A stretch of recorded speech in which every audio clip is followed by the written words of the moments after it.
Hello student, good morning. पिछली class में आपको ध्वनि के सभी प्रश्नोत्तर अभ्यासकार कंप्लीट कराए गए हैं। आज हम आपको लेसन 10 विद्युत स्थिर विद्युत आवेश को पढ़ाने जा रहे हैं। सब लोग पढ़ते वक्त अपनी पुस्तक को अपने सामने रखेंगे वीडियो चलाते समय, तो आपको अच्छी तरह से ये चीज़ समझ में आएगी। स्थिर विद्युत आवेश इलेक्ट्रोस्टैटिक चार्ज। प्रश्न, वर्तमान युग विज्ञान का युग है। इस युग में विद्युत का अत्यंत महत्व है। बिना बिजली के कोई भी कार्य संभव नहीं है। इसके बिना जीवन की कल्पना भी हम नहीं कर सकते। बिल्कुल सही है। बल्ब, कूलर, पंखे, रेडियो, टीवी, फ्रिज, एसी आदि सभी उपकरण ये सब बिजली से ही कार्य करते हैं। विद्युत को ताप, प्रकाश और ध्वनि में परिवर्तित किया जा सकता है। ताप टेम्परेचर होता है और प्रकाश लाइट होती है। ध्वनि साउंड में परिवर्तित कर सकते हैं। यह ऊर्जा का सरल रूप होता है और जो विद्युत प्रवाहित नहीं होती है उसे स्थिर विद्युत कहते हैं। जो विद्युत प्रवाहित नहीं होती, जिसमें चलन नहीं होता है, उस विद्युत को स्थिर विद्युत कहते हैं। आवेशित तथा अनावेशित वस्तुएं, ध्यान दीजिएगा।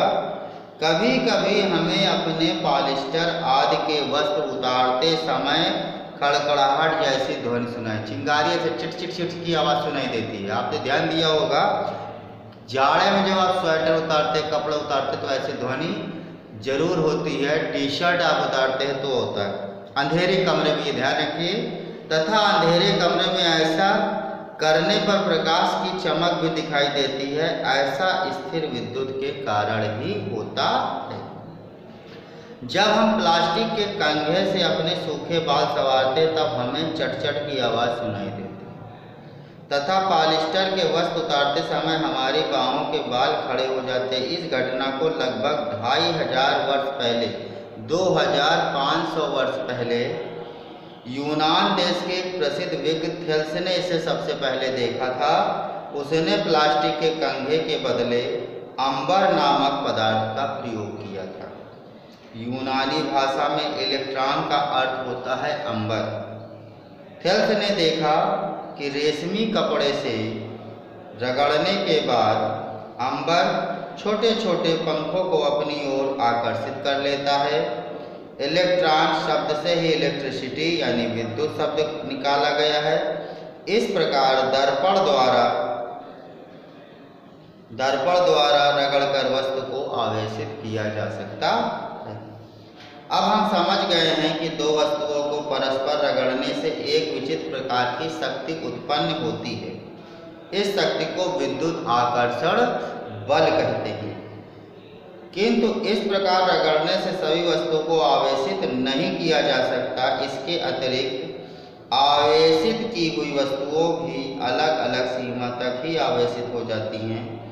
जो पदार्थ सरलता से आवेशित नहीं किए जा सकते अनावेशित पदार्थ कहलाते हैं। ध्यान दीजिएगा, एक एग्जाम्पल लेते हैं। जैसे ये मेज है, ये मेज है। इस मेज पर आप कागज के छोटे छोटे टुकड़े कर लीजिए। ऐसे कागज के छोटे छोटे टुकड़े आप कर लेते हैं रफ कागज के, और उसके बाद अपने बालों पर जो आपकी पटरी होती है, 6 इंच की रूलर होती है स्क्वायर, उसको रगड़ते हैं। और जब इस कागज के समीप ले जाते हैं तो ये कागज पर, पटरी पर ये कागज क्या होते हैं, चिपक जाते, आकर्षित हो जाते। यानी उस पटरी में क्या हो गया है, आकर्षण बल आ गया, यानी वो विद्युत से चार्ज हो गया, उसमें करंट प्रभावित हो गया। तो जो पदार्थ सरलता से आवेशित नहीं किए जा सकते उन्हें अनावेशित पदार्थ कहते हैं। स्वेटर तथा ऊनी कोट के साथ रगड़ने से भी वायु से भरा गुब्बारा आवेशित हो जाता है। अगर आप गुब्बारा ले लें और आप स्वेटर पहने हैं तो फुला करके उसको रगड़ कर दीवार पर चिपकाएंगे तो चिपक जाएगा, आवेशित हो जाता है। इसी प्रकार शुष्क बालों, देखिए हमने जो बताया वो आगे, जिसी सूखे बालों को रगड़ने के बाद प्लास्टिक का पेन भी आवेशित हो जाता है तथा आवेशित होने के बाद वायु से भरा गुब्बारा और प्लास्टिक का पेन दोनों कागज के छोटे छोटे टुकड़ों को अपनी ओर आकर्षित कर लेता है, जैसा कि अभी हमने स्केल के लिए बताया, वो आपका यहाँ पर गुब्बारे और पेन के रूप में दिया हुआ। अब जैसे यहाँ पर है घर्षण से रगड़ कर गुब्बारे को आवेशित करना एक क्रियाकलाप दिया हुआ है। ध्यान दीजिए, फूला हुआ गुब्बारा ले लें, इस गुब्बारे को अपने स्वेटर या किसी अन्य ऊनी पदार्थ से कुछ समय तक रगड़िए। अब गुब्बारे को दीवार के समय गुब्बारा दीवार से चिपक, क्योंकि यह आवेशित हो चुका है, ये भी हम बताएं। इस प्रकार हम जानते हैं कि कुछ वस्तुओं के परस्पर रगड़ने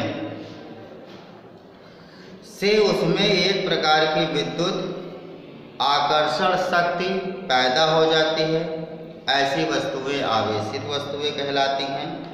विद्युत आवेशित वस्तुएं परस्पर एक दूसरे को आकर्षित करती तथा प्रतिकर्षित कर सकती हैं।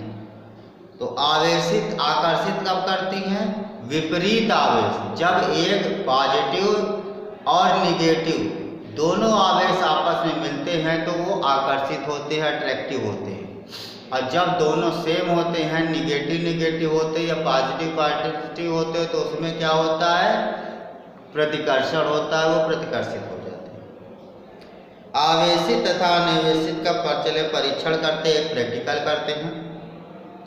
दो समान प्रकार के स्ट्रा पाइप लीजिए। जो स्ट्रा पाइप क्या होता है? जैसे आप जूस वगैरह पीते हैं, कोल्ड ड्रिंक पीते हैं, तो एक पाइप मिलता है, उसमें डाल देते हैं, मुंह से खींचते हैं, उसको कहते हैं स्ट्रा पाइप। क्लियर?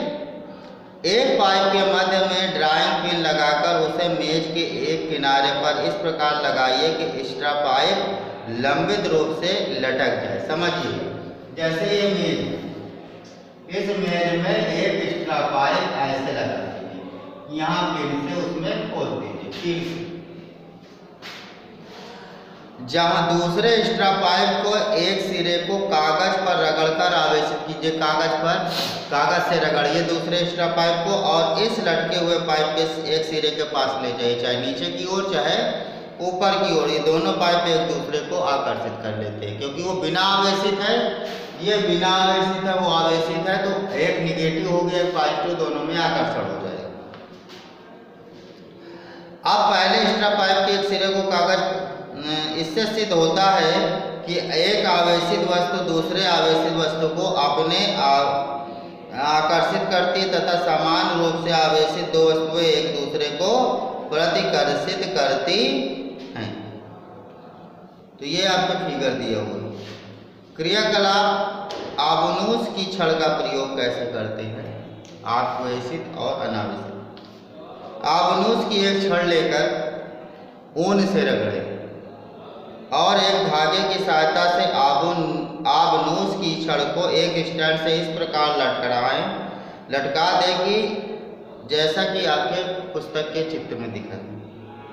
अब आबनूस की एक छड़ दूसरी छड़ को इस प्रकार आवेशित कीजिए कि लटकी हुई छड़ के समीप ला जाए।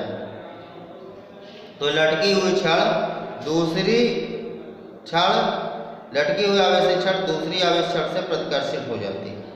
अब कांच के एक रेशमी कपड़े से रगड़कर आवेशित छड़ को करें। कांच से उस आवेशित छड़ को रगड़े तो वो आवेशित होता है। उसमें क्या होता है? पकड़ने से जब आबनूस की दोनों छड़ के करीब ले जाते हैं तो वो आकर्षित हो जाती है। अब आवेश के प्रकार समझ लीजिए। आवेश दो प्रकार के होते हैं। नंबर एक होता है धनात्मक आवेश। रेशम के साथ रगड़ने पर कांच की छड़ में उत्पन्न विद्युत को धन आवेश या धनात्मक आवेश कहते हैं। इसे आवेश को प्लस यानी कि धन के चिन्ह के द्वारा दर्शाया जाता है। ये आपका है धनात्मक आवेश।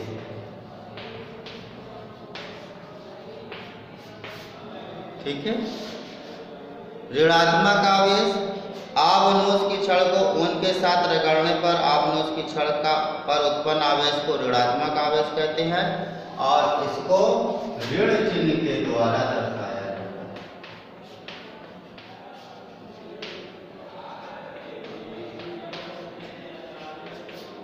ऋणात्मक आवेश।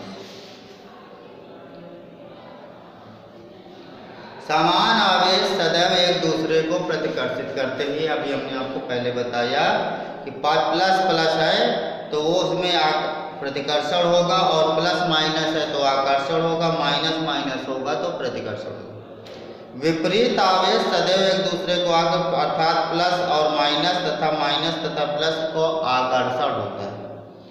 कुछ अन्य विशिष्ट पदार्थों को रगड़ने में उसमें कुछ पदार्थ धनात्मक रूप से तथा कुछ ऋणात्मक रूप से आवासित हो जाते हैं। अब हम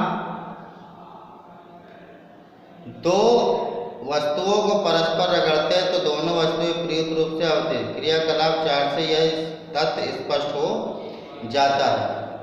चलिए, वस्तुओं को विपरीत रूप से आवेशित करना।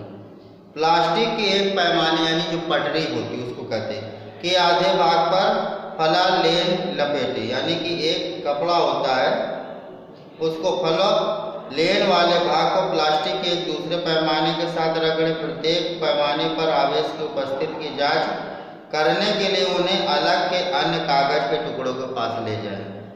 दोनों पैमाने कागज के टुकड़े को और आकर्षित कर लेते हैं। इससे एक पैमाने को धागे द्वारा एक साइड से लटकाए, दूसरे पैमानों को उसके समीप पर ले जाए। दोनों आवेशित पैमाने एक दूसरे को आकर्षित कर लेते। दोनों पैमाने पर उत्पन्न विद्युत आवेश एक दूसरे के विपरीत होते हैं। ये आपका क्रियाकलाप में हुआ, यानी कि धनात्मक विद्युत आवेश और ऋणात्मक। तो बच्चों, आज आपकी क्लास क्रियाकलाप यहीं तक पढ़ाएंगे, इसके आगे की क्लास में कल। Thank you.